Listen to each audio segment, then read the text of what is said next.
South Africa سے خالد بھائی نے یہ پوچھا ہے کہ میں ایک ایسی خاتون کو جانتا ہوں جو پہلے بہت برا کریکٹر رکھتی تھی، مگر بعد میں اس نے توبہ کی، اب وہ روزے بھی رکھتی ہے، نمازیں بھی پڑھتی ہے، اور اب وہ تمام دیگر امور جو وہ کرتی رہی ہے اس سے اس نے اجتناب برتنا شروع کر دیا شکر ہے اللہ نے ہدایت دی۔ لیکن اس خاتون کے سوال ہیں، وہ پوچھتی ہے کہ میں نے اپنے دور جاہلیت کے اندر زنا کیا اور اس کے بعد میرے پیٹ میں ایک بچہ رہ گیا، میں نے اس بچے کا ابارشن کروا دیا، اب مجھے یہ بار بار بات ستاتی ہے کہ میں نے ایک قتل کیا اور ناحق قتل کیا، کیا اس بچے کی پیدائش اس کی دیت مجھ پر لاگو ہے؟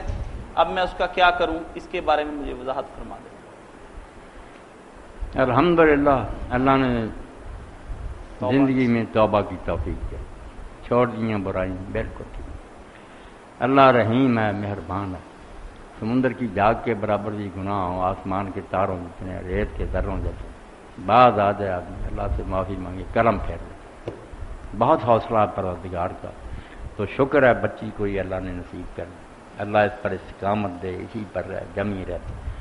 جو اس دور میں ہو گیا نا اس کا ذکر کرنے کی ضرورت نہیں، کوئی اشتہار نہ دینا لوگوں کو بتایا کہ مجھ سے یہ ہوا، جو چھپائے اس کو پردہ پوشی ہونی چاہیے۔ باقی جو بچہ ضائع کیا نا ہے تو قتل ہی، بچہ جو مارنا ہے کوئی نیکی تو نہیں، مگر کیا کرتی بدنامی سے ڈر سے وہ کر لی۔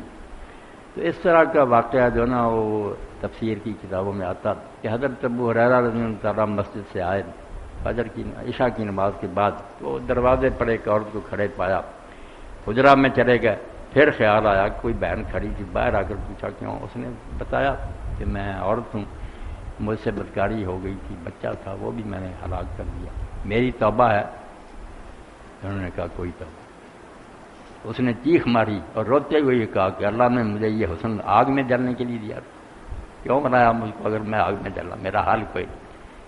تو بعد میں رسول اللہ سے جا کر بتاتا آپ نے اللہ تو نے بہت غلط جواب دیا، کیوں ایسی بات کی؟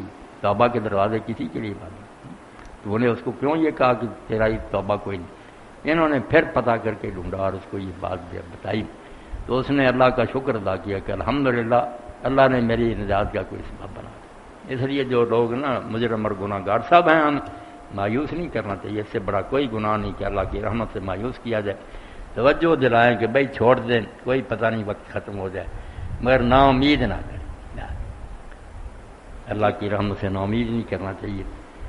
وہ رحیم اور کریم ہے، بخشنے والا، معافی سچے دل سے مانگ لیں۔